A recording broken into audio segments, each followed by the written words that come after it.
আজ মৌসুমি অক্ষরেখা আমাদের রাজ্যের দক্ষিণবঙ্গের মধ্যে দিয়ে রয়েছে। আর এখন আমাদের যা পূর্বাভাস রয়েছে তাতে দক্ষিণবঙ্গে আগামী 4-5 দিন পর্যন্ত প্রায় সর্বত্রই হালকা থেকে মাঝারি বৃষ্টিপাত হওয়ার সম্ভাবনা থাকছে। তার সঙ্গে 1-2 জায়গায় ভারী বৃষ্টিপাত হওয়ার সম্ভাবনা রয়েছে। যেমন আগামী 24 ঘন্টায় আমাদের দক্ষিণ 24 পরগনা, বাঁকুড়া, পূর্ব পশ্চিম মেদিনীপুর এবং ঝাড়গ্রাম, পুরুলিয়া এইসব জেলাতে 1-2 জায়গায় ভারী বৃষ্টিপাত হতে পারে।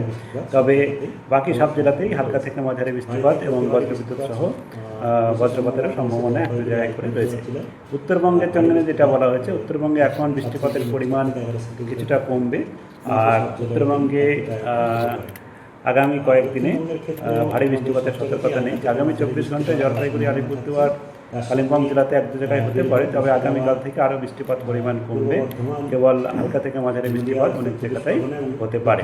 কলকাতা তার পার্শ্ববর্তী অঞ্চলের জন্য যেটা বলা হয়েছে, কলকাতা তার পার্শ্ববর্তী অঞ্চলে আগামী কয়েকদিনে সাধারণত মেঘলা আকাশ থাকবে। 1-2 করে হালকা থেকে মাঝারি বৃষ্টিপাত বজ্রপাতের সহ হওয়ার সম্ভাবনা থাকছে।